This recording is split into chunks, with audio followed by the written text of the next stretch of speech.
SpeedGaming 6. That's right. We got more SGLive 2022 Super Metroid 80% tournament action coming your way.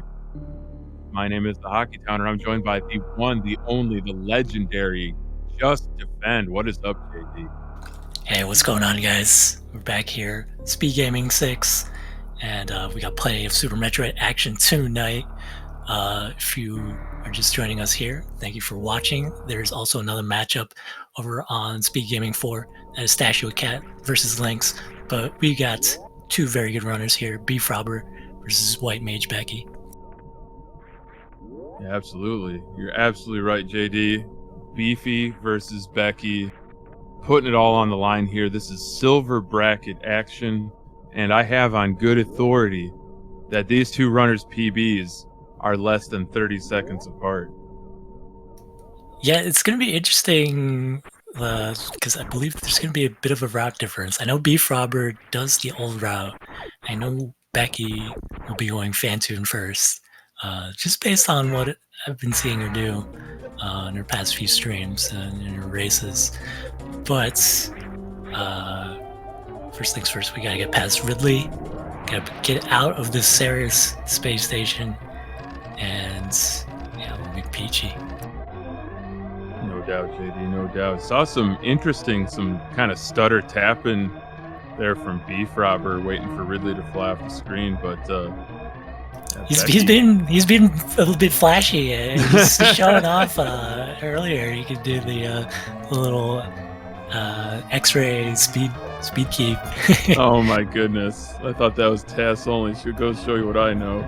But ooh, taking some steam here in the that fanciness not working out right now. He's getting to 41-14. That's gonna give Becky a pretty sizable lead heading to the surface of Zebus here. Yeah, as far as like the qualifiers, you can just pretty much throw out the numbers, but in the qualifiers, BFrobber came out with 48-23 average, Becky with a 47-24. But in these races, like those numbers, they don't mean anything. Like, it's just who can survive, who can beat the game the fastest, obviously, but who can stay calm and composed, move their lady. That's right. That's right. Moving Samus in space, the hardest part of this game. Maintaining that momentum through screen after screen of challenging terrain, enemies, bosses, you name it. The enduring popularity of this game, JD, is just something to behold. Yeah, like every year there's this, it always seems like there are new strats, there's different techniques, new runners, and it's because this game is just so complex. As we see BFrobber getting that pitless in the old Mother Brain room, very nice. Swiggity swaggity movement. That's gonna hopefully catch him up a little bit here to Becky, but Becky off to a nice pace, picking up the morphing ball, of course, down here in Retro Bryn.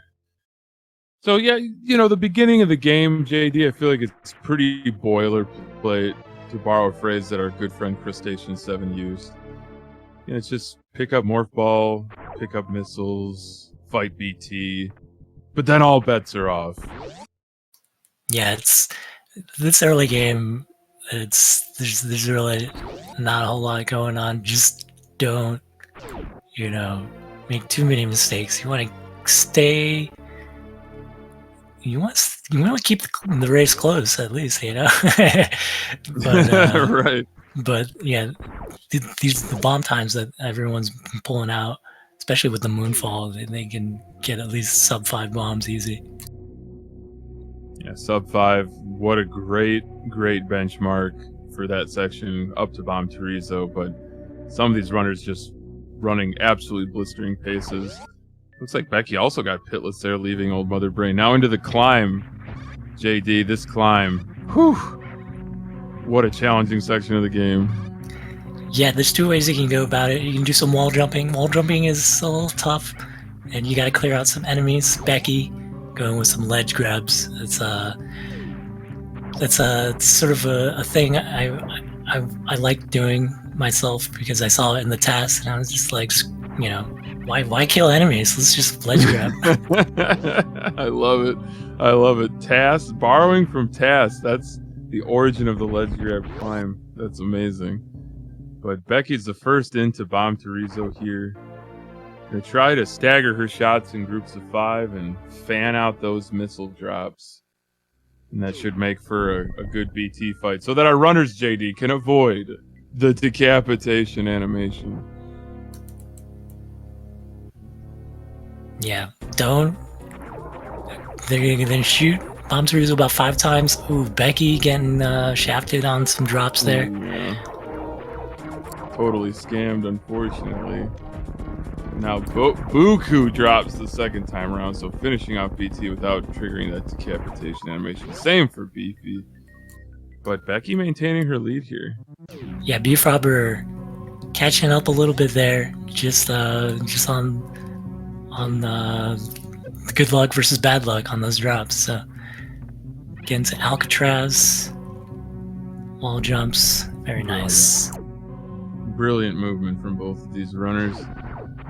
Into Terminator to pick up that E-Tank. So energy conservation, such an important part of this run, but more so for Becky, I would say, JD. Yeah, Becky collecting these drops, wants to have full ammo leaving this room with the pirates, and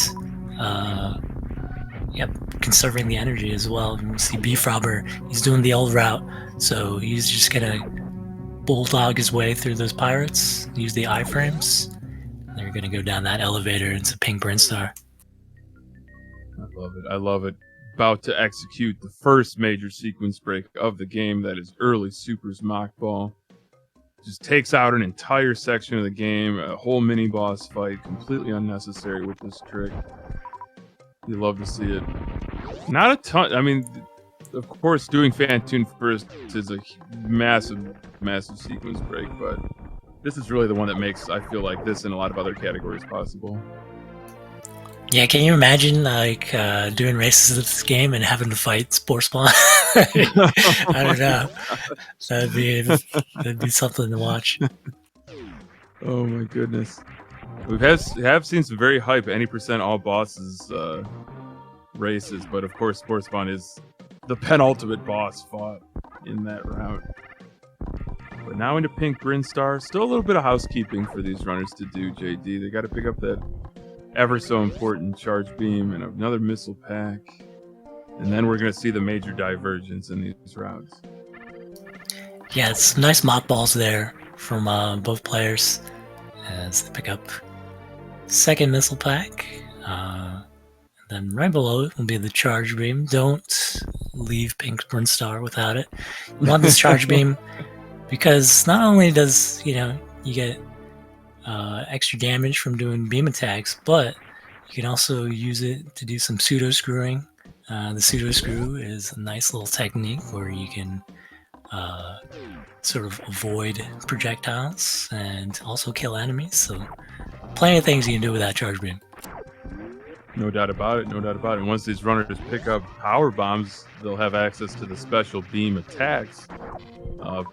Principal among those, at least in speedrunning, is the X Factor with that wave. Yeah, the X Factor, when we've got all these setups for the X Factor, the biggest reason is because when you land those 4 particles, the particles do normally 1 super amount of damage each, so that's pretty significant. Oh yeah, I would love to be able to just land 4 supers instantaneously, but my X factoring isn't quite up to snuff like these runners, JD. We expect very few misfires on that X factor from runners of this caliber. Nice damage boost, WhiteMageBecky. Sub 9 power bombs is pretty good pace for her.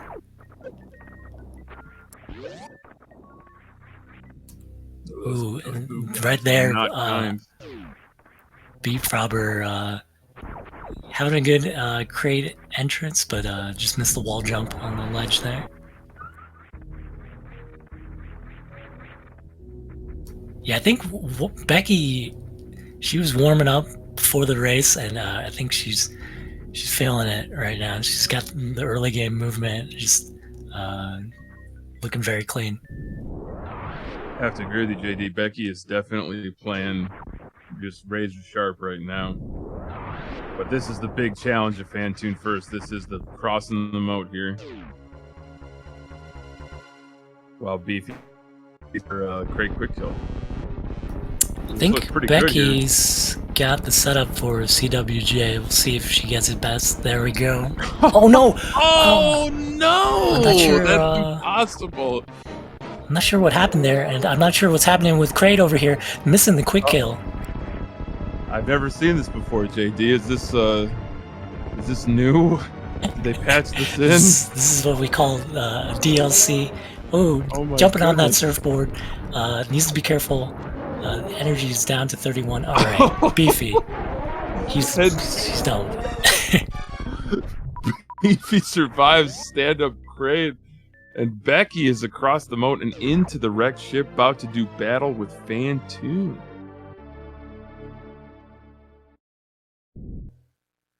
So I feel, JT, like Fantune is responsible for more ended runs, whether through just resets or deaths or what have you.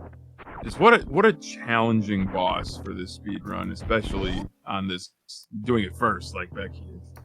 Yeah, this boss is very mean. Just in terms of RNG and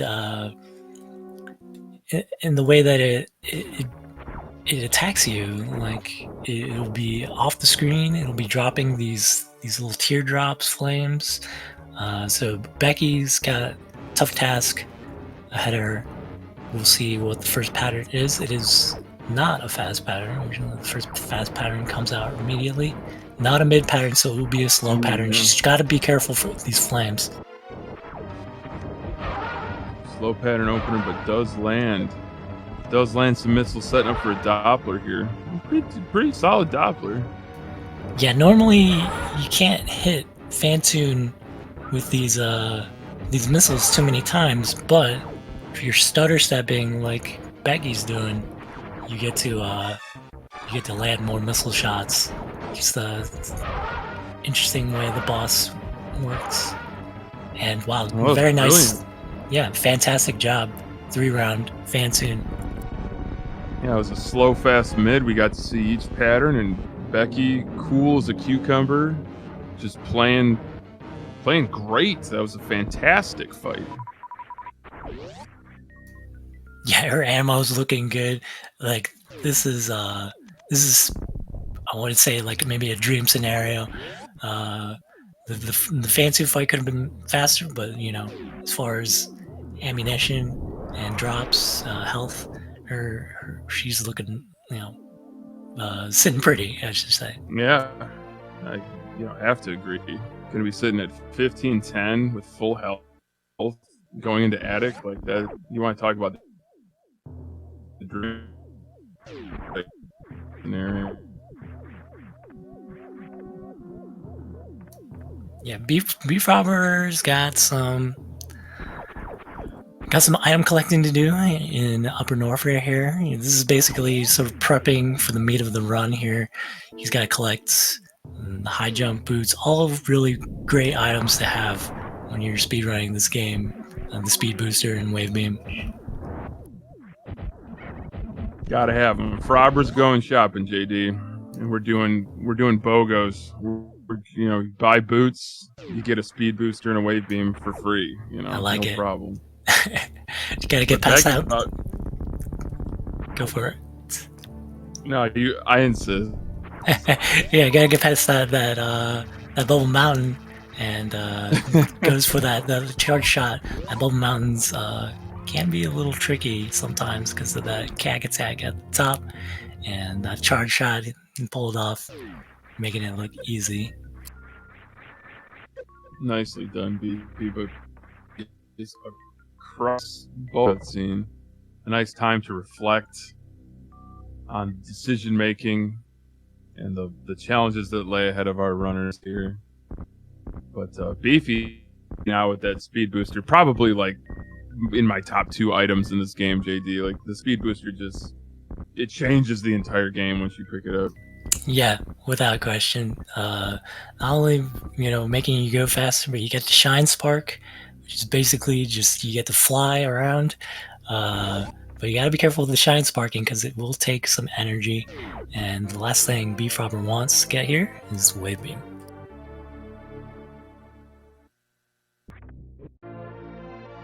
So I'm not.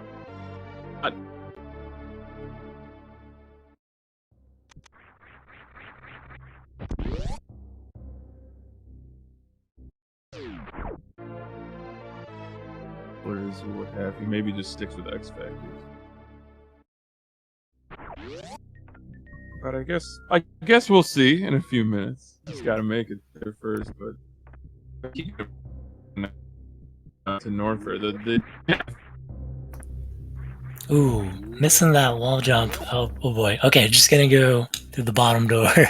Yeah, you can be stuck there for a while, just like messing with those platforms because they're going up and down.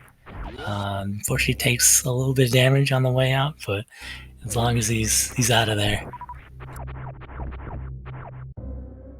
Yeah, I think that was a heads-up play. I feel like a lot of runners, especially beginners, like they just want to leave double chamber with that big, kind of leap of faith up to the top, and you can lose a lot of time. But Frobber just says, "Nope, I'm going through the door back single chamber." Probably ended up saving himself some time by not just repeating that endlessly. Mm-hmm. Now he's in the business center, so I think our runners are going to have a little high five here. Becky's just about to the tube. Yeah, she's gonna break the tube here. Hockey Tighter, who do you think is in the lead? I think Becky's in the lead here. Not to take a single thing away from Frobber, but Becky's really playing really well. Yeah, it's hard to. No Alpha Spark. Yeah, it's hard to tell. Becky's definitely in the lead. Yeah, taking a little dip in the water. Alpha Spark. BFrobber able to get out of that water at least, but yeah, it's hard to tell because of the route difference. But they both got one boss down, and BFrobber gonna be going to the wreck ship and take on Fantoon. Got to do this hero shot. Very nicely done. That hero shot. You're just like timing it just right so it goes in between the space turtles. Unfortunately, it goes into one of those piranha plants. That's going to cost some time. Recovered well on that second D boost, though. The D boosting in this game, JD, it's like you're walking on air.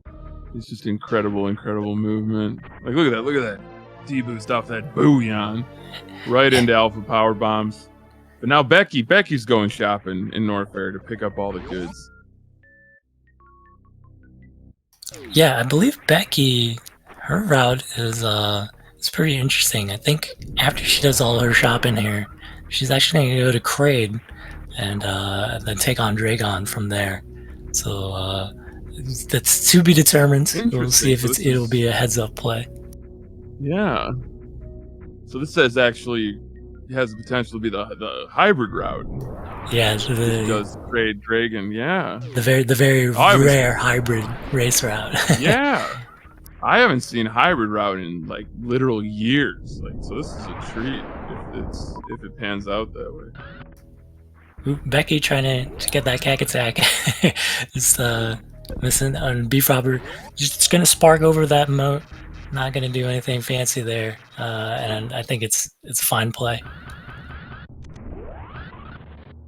I love the energy conservation from Frobber on that Ocean Spark, just taking that big leap forwards on that platform, just saving a little bit of energy. Now, this Fantoon fight for BFrobber, less treacherous than it was for Becky because he has the Various suit and because he can X Factor. But still a challenging fight, and a lot of the wheels can come off this fight no matter what item loadout you have, with the exception of maybe like a microwave beam like in a GT Classic or something. Yeah.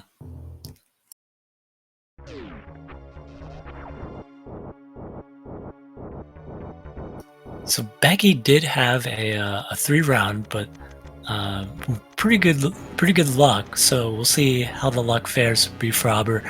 He gets a fast pattern right away. He's gonna do some doppels, looks like.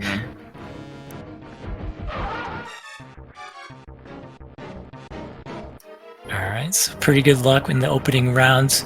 This could be a mid-round. Usually it is. Yep. Yeah. That's also pretty good luck. Just gonna go for a 3-round, looks like. Not gonna do any X factoring, which wow. Yeah, that's some pretty good luck. I've seen some X Factors strats go very badly for some of the runners in the silver bracket. So I think going with the doppels, the more modern strat these days. I think it's perfectly fine. It was a terrific fight. I mean, you can only do so much with the patterns that you get, and to have a fast mid fast. That was terrific 3-round from BFrobber. He's gonna head up to the attic after grabbing these supers, and we might see some temporary blue type shenanigans from Beefy in the attic on his way to Gravity Suit. But like you said, Becky is now back into Business Center, and getting some really good super drops there too. Yeah. 10-10 leaving. She got all the shopping done. No Instacart, not necessary. We're doing the shopping ourselves, JD. Oh my goodness. Ooh, a little spark action. Brilliant. Very nice. Brilliant. Yeah, I feel like Beefy's been around long enough in Super Metroid to still have those type of strats in his back pocket. Just that attic spark is such a classic strat.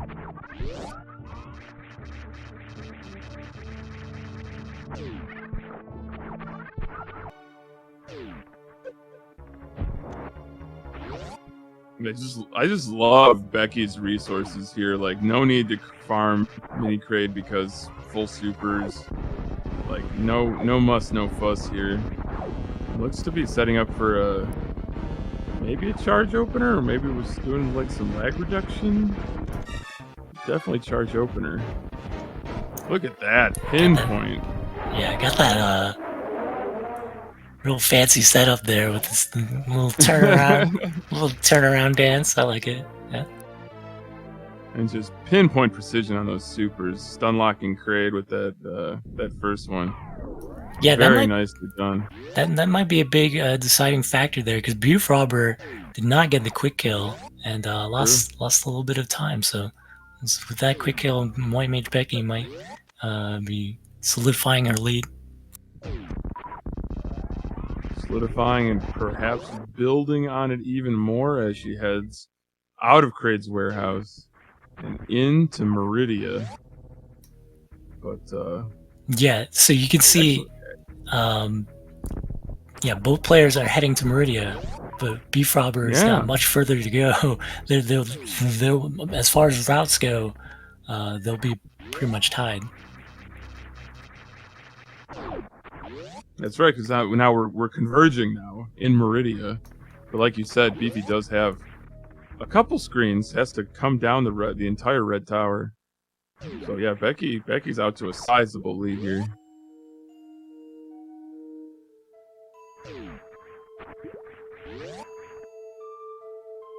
This is probably an unpopular opinion, but I think Meridia is one of the best sections of the game.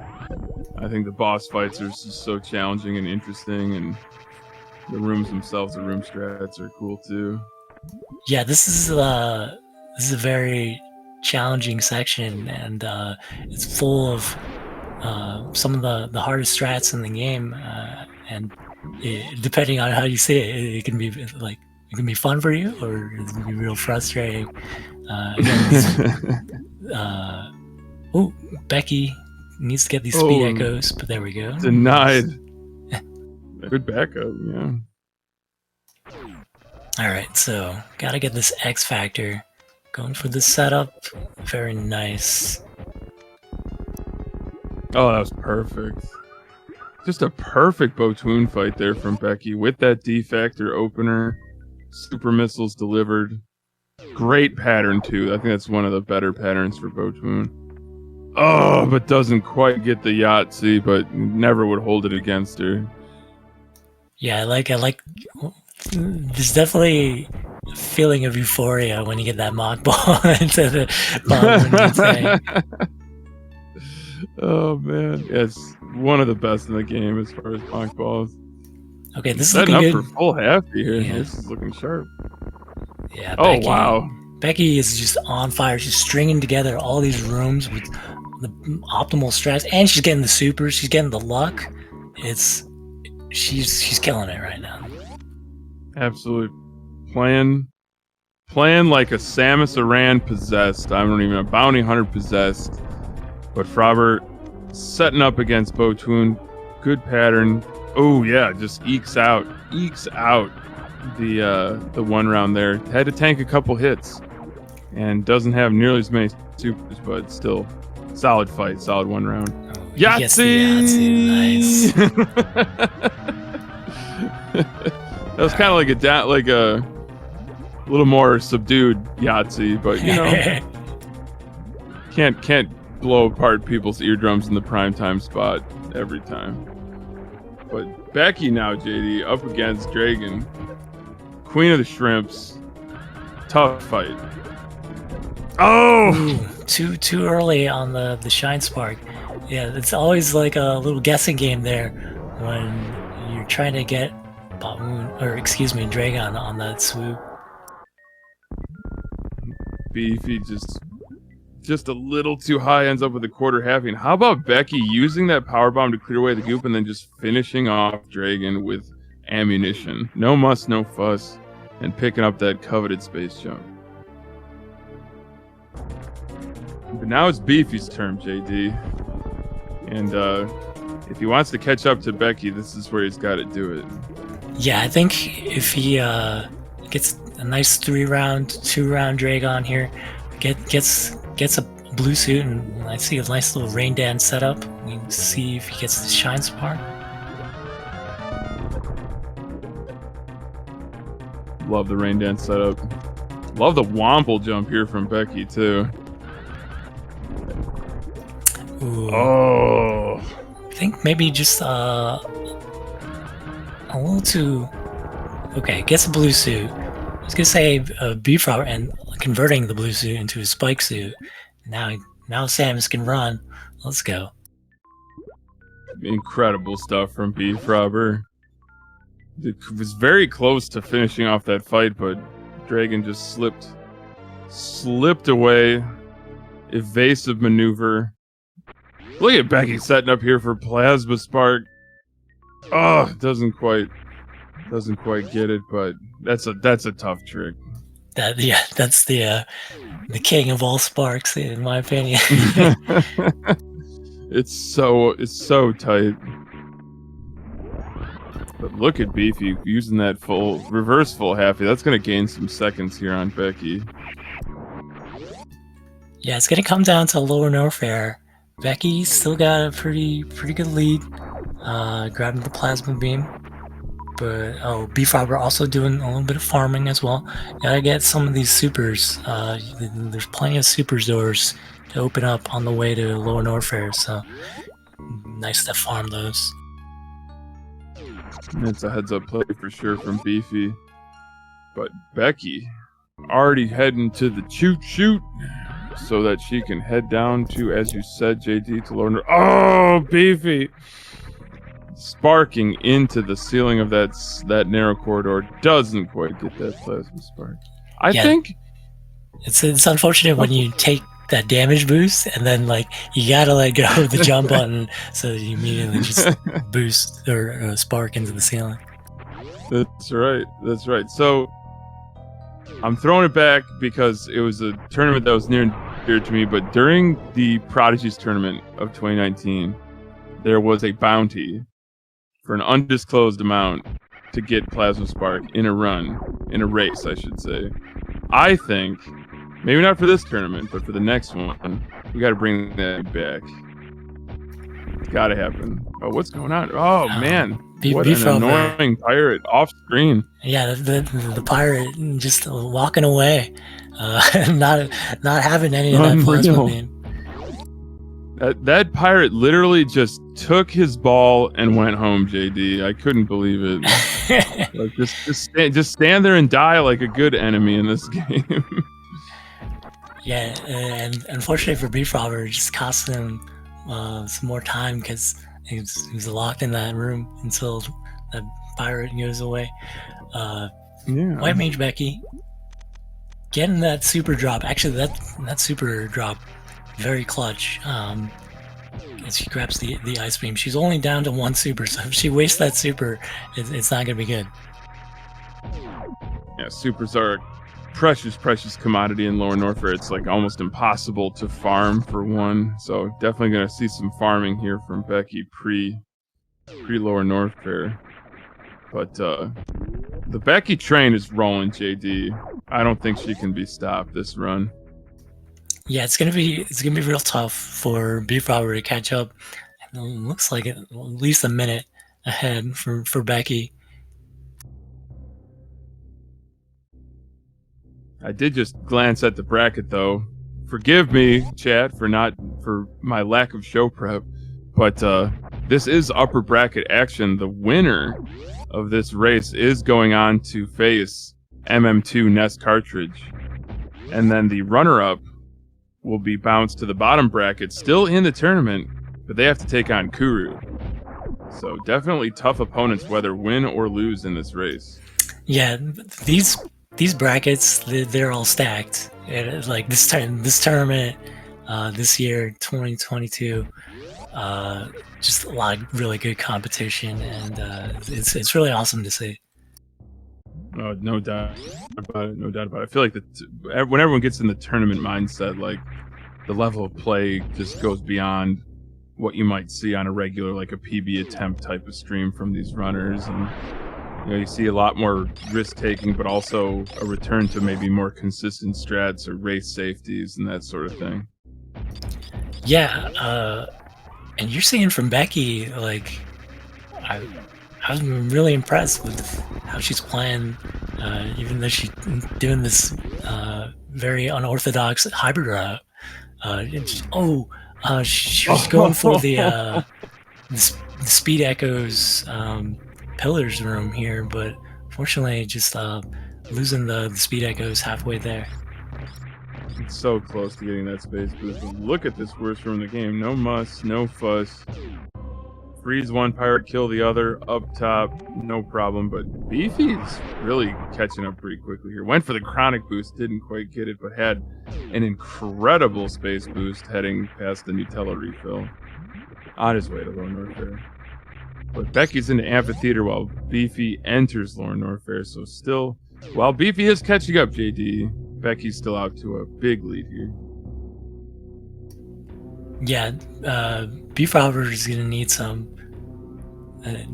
disastrous to happen to catch up a little bit, and this is definitely the area where it could happen. Lower Norfair with Metal Pirates and Ridley ahead of Becky. Those two things, interesting things can happen.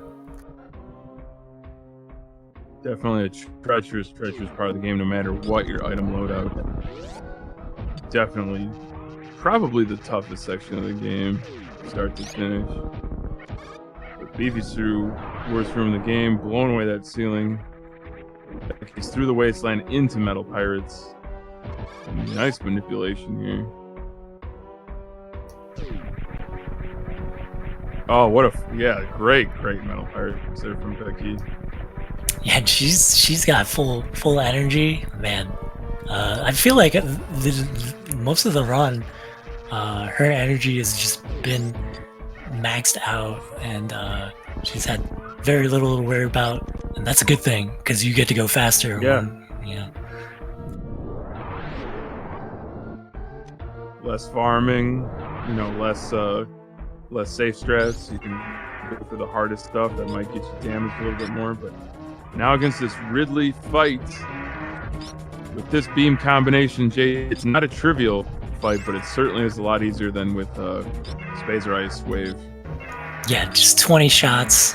When you combine the plasma with ice and wave beam, it gives you 900 damage.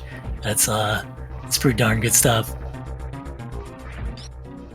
just maximum damage output from that full beam combination. Ridley already charging at Becky into a pogo pattern now, though. Got the full color change. Becky's in a ball, looking to get picked up. Brilliant fight. Just brilliant.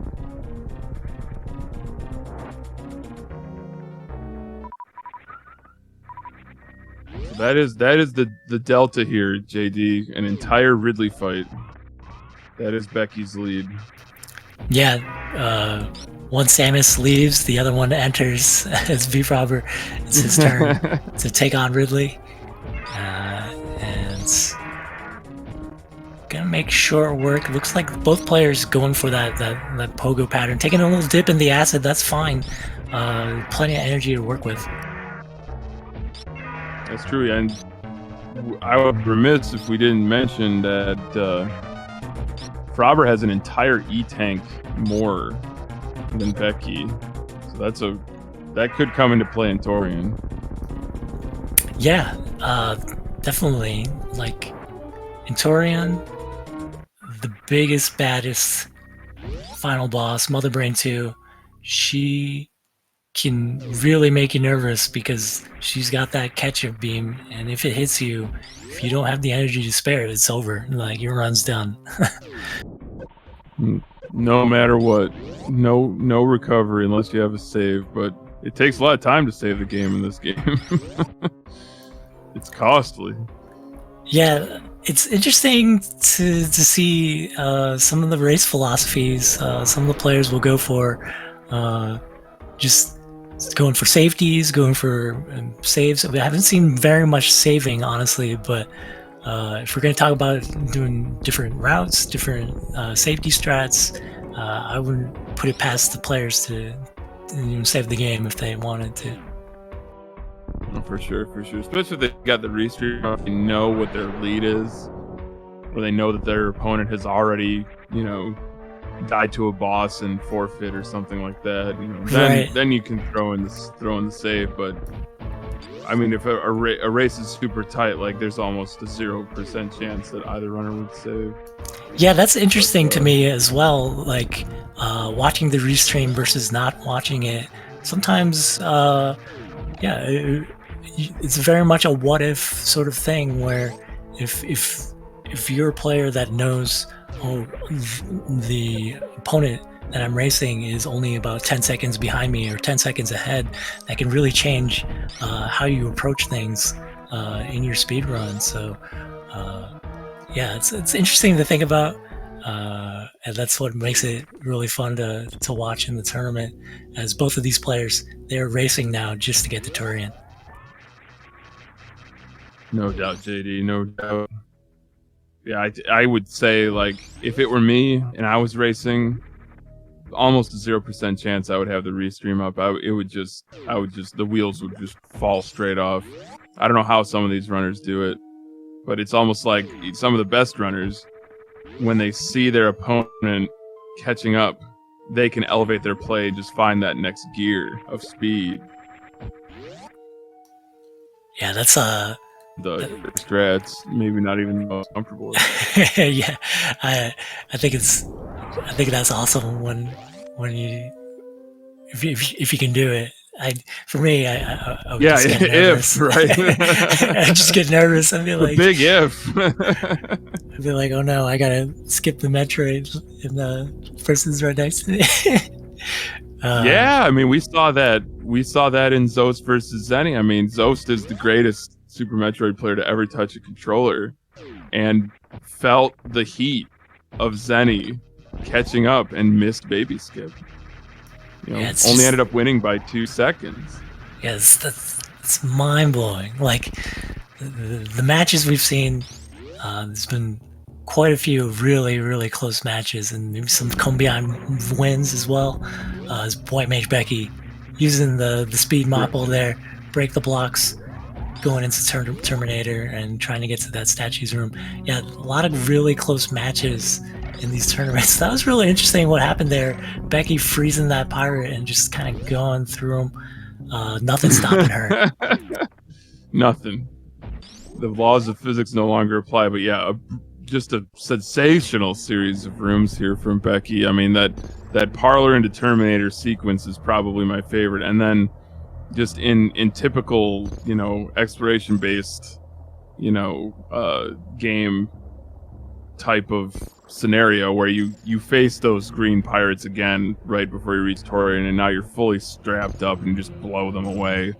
Like, it's just no problem. Like, they were a challenge at the beginning of the game for a casual playthrough, but by the time you get to the end, you go Beefy too with a great parlor. My goodness, got me off of my pontificating here, JT. Yeah.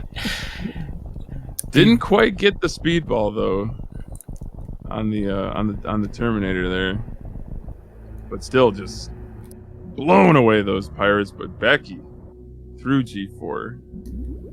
One thing to know, Becky, she's got 25 missiles, so she doesn't if she doesn't max out the supers, leaving all these Metroid rooms, she'll be in good shape anyway.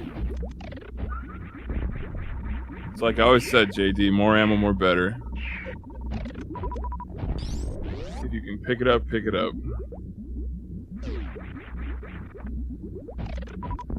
So chat informing us that Becky has nearly a 1 minute lead on BFrobber. BFrobber into the G4 cutscene, but Becky making short work of these Metroid rooms, JD. A little bit of hiccup here in the third room, but leaving with full energy, 8 supers. I think she's in the clear. Just one more grouping strat, using missiles with full resources, heading into Baby Skip. Dang. This really played it safe there too, with those the missile kill on those grouped Metroids. Right. I'm always a little worried when players get their energy down to this much, because again, Mother Brain 2, you cannot go below 300 energy. So Becky, okay, she's gonna get grabbed by the Metroid there, and that might be a blessing in disguise. She can refill her energy. I was just saying, she had, you know, a little more than 60 energy to spare against Mother Brain 2, and that anything can go wrong in that fight. Right. So definitely the intentional baby skip here from Becky could catapult Beefy into contention for this race if Beefy can pull off this baby skip and have a, you know, better Mother Brain 2. But I think 56 seconds, even with baby skip, that might be insurmountable.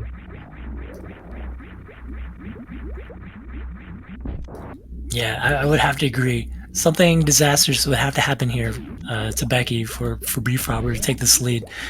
We have the Zeb skip, and we have BFrobber going for the baby skip. Just gotta do a little jump rope. And one last jump there at the end. Very nice. Oh, that was brilliant from Beefy. But Becky's under Mother Brain 1. Finishes her off with some missiles. Ooh. Plenty of ammo left She took a little dip in the acid. That's fine. 75 energy to work with. Just, you know, 20 shots on Mother Brain 2. Don't get hit by the ketchup. Don't get hit by a string of onion rings. She should be able to win this race.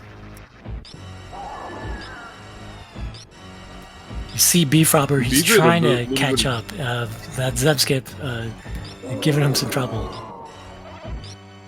Yeah, just a little hiccup there, but gets through that Zeb skip, avoids spawning the rest of the Zebs, but wow, Mother Brain 2 is not playing nice, but Becky is ready for her and waiting to deliver those full beam combination charge shots.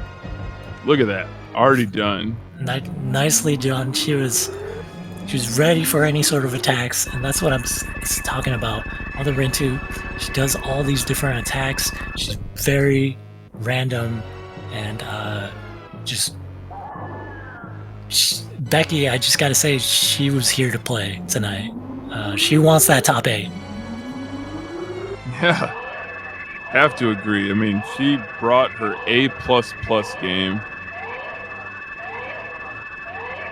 Gonna finish this race not really that far off from her PB either. which is really a testament to any runner's skill, but especially Becky's.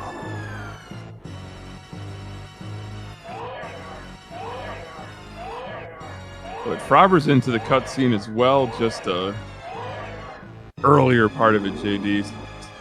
So it was well played from Beefy, but Becky just could not be stopped.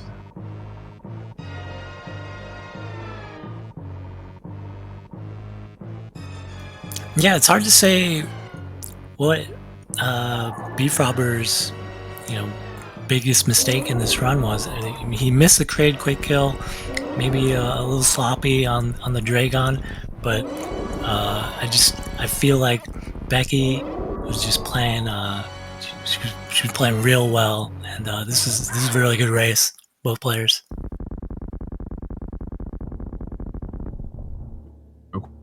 Question about these tournaments is you see going to the game maybe longer, being relatively new and still on the grind, and just showcasing the beautiful thing to me about this team, JD, is variety of movement. It's just whatever the runner's preference is.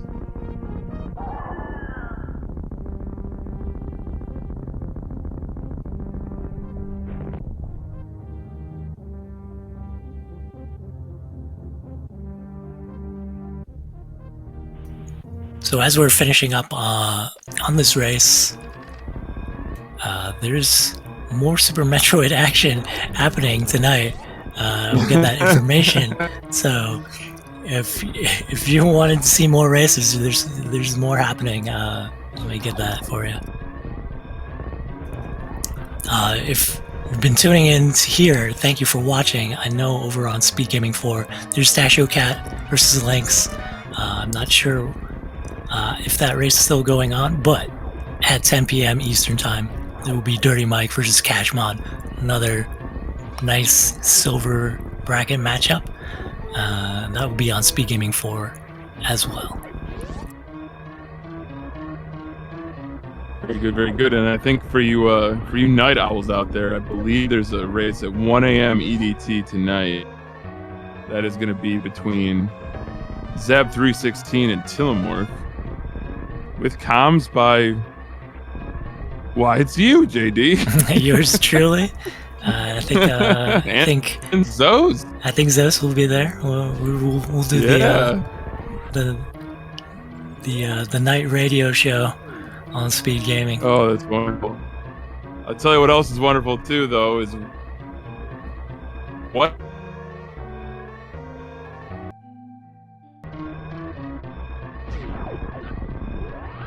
Yeah, get your GGs out of there. Becky, she put together a really good run, and she's rewarded with a win here in the silver bracket.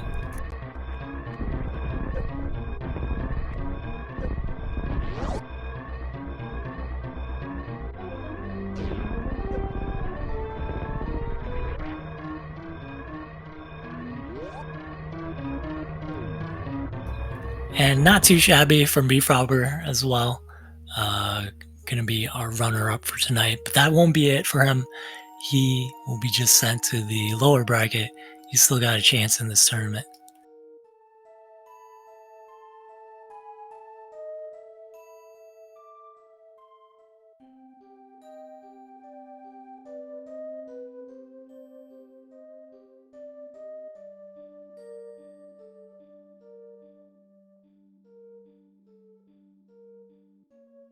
All right, we will see if our runners will join us for an interview. But yeah, JD, what an amazing tournament and what an amazing performance from both of these runners tonight. Yeah, it was pretty interesting turn of events, because Becky going for that Fantoon first, and then doing a hybrid route. So really wasn't sure how that was going to turn out for her. But it paid off in the end. She is tonight's winner. Hello. Hello, Becky. Congratulations on winning tonight's race. How'd you feel about your run? I think it went better than what I thought it was going to. My bosses were definitely not great, but everything else felt fine, except for the moat. I don't know how I bonked the ceiling, but I did. Yeah, we saw you Yeah, get just that the first try CWJ, and then just maybe about 2/3 of the way, Samus just quite didn't make it. It was mind blowing. Yeah, it had me real so shook, close. but it was a nice recovery. Oh, no question about it, Becky. You talk about recovery. I mean, you went back, horizontal bomb jump your way, and just lit the world on fire. And that was a terrific, terrific run. Thank you very much. Thank you for commentating, you two. Hey, always a pleasure. Absolute You pleasure. will move on in the bracket. You will face Mega Man 2 NES cartridge. How do you feel about that matchup? You know, I have no clue. I feel like I've been so disconnected from the community that people who were like not even sub 50 now are getting like 44s. So I don't know how to feel about it.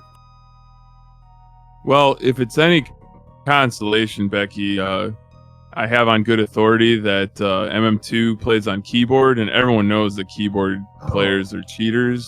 So, yeah, so it's basically a free win then.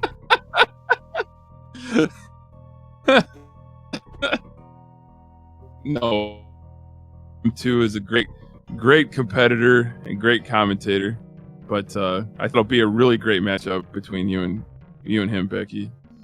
Well, I hope so.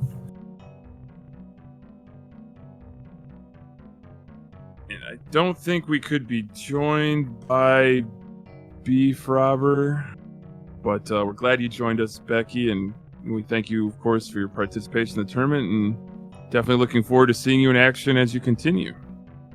Well, thank you. I'm having a lot of fun, and that's really what matters. Yeah, absolutely. Best of luck. Best of luck to BFrobber, his future matchup. We're going to wrap it up here tonight. Thank you all for watching Speed Gaming. This is Speed Gaming Live 2022, the Super Metroid 90% tournament. We are in the silver bracket. There's plenty more to come. Again, 10 p.m. Eastern Time. Dirty Mike versus Cash Mod on Speed Gaming 4. Don't miss it. And that was Hockey Towner. My name's Just Fent. We will see you guys next mission.